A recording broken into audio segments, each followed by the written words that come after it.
Hello, everyone, and welcome to the newest electronic gamer scoreboard for flip card baseball, a game I am really enjoying, if you don't know by now. And I'm sitting here holding the fast action card deck in my hands that I'm printing out. I'm about halfway through, but still want to get a scoreboard out there that people can use to play the game without having to print the fast action deck, and also include a couple of the teams with the actual player cards. So this scoreboard is a newer one, and I believe it's better because it allows you to play with your own cards on your tabletop, or you can play with the ones that are uploaded here on the scoreboard, and you don't need anything on your tabletop. So when you come in, just click here on the baseball, and just like the other one, you put in your team name. And if you want to play with player cards, you need to put Royals and Cardinals for the teams and the years as 1985. These are the only two teams, these two 1985 World Series teams, that will offer the player cards images. So this same scoreboard will do both, though. So the lineups will load automatically, and then click Load Lineups.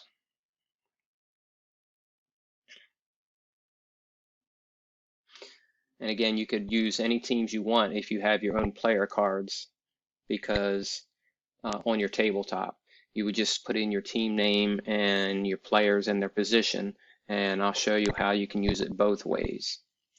Click on Start Game,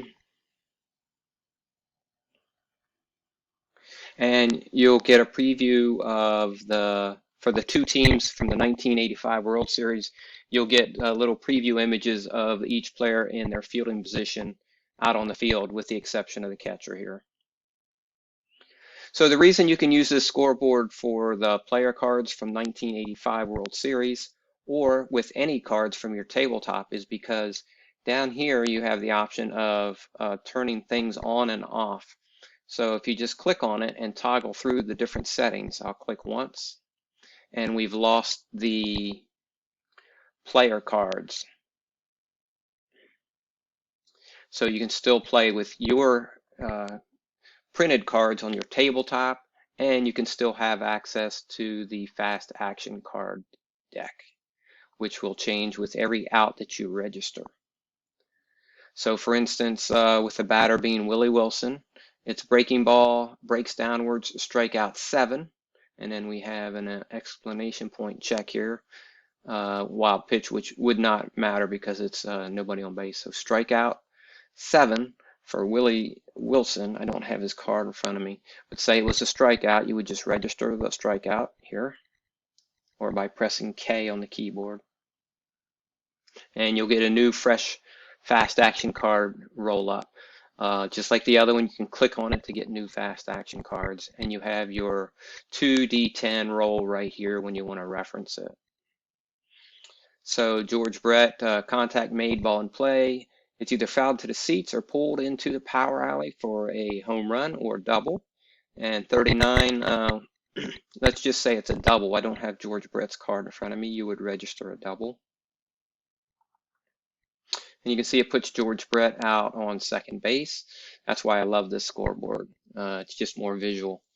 To change the ballpark, you would click on the stadiums icon and pick a Busch Stadium 1980s, and here we are in Busch Stadium's 1980s. If we wanted to go to Kansas City, Kauffman Stadium, and now we're in Kansas City. So this scoreboard can be used with the player cards from 1985, or you can play with your own cards on your tabletop. Again, down here, if I click again, I clicked on it earlier to get rid of the player cards. So just imagining I don't have the player cards, and I'm playing with my own teams and with my own player cards. So click again, and you lose the fast action card deck. So you can still play with your player cards. You can still reference who's in the field quickly visually by just looking. If you need to do a third baseman check, oh, that's Terry Pendleton. A first baseman check, oh, that's Jack Clark over there. And if you click again, you actually lose those visual icon pictures, previews of the outfielders. Click again, and you get it all back. This one also offers a broadcast. So using your voice synchronization of your computer, it will broadcast the game for you and give you different scoring updates throughout the game. You can turn that on and off right here. So now I've turned that broadcast off, and there I can turn it back on. This is to get a fresh roll, and you'll get new fresh fast action cards with that as well. You can also click on the dice or the individual fast action cards. And we know this changes the stadium, and this is to look at your lineup. And just like the other scoreboards, when the game's over, click Q on the keyboard, and that will end the game, thus quitting the game, and the game will be over, and you'll be offered buttons to export to spreadsheet, the score sheet, and a box score, just like the other ones. So click on this to toggle on and off the lineup. This is how you enter your results. And this here is just a helper guide. As more things become, as Andrew produces more helper guides, I'll add more sheets in here, and you'll be able to toggle through them and get the rules and abbreviations and things that he puts out in the future.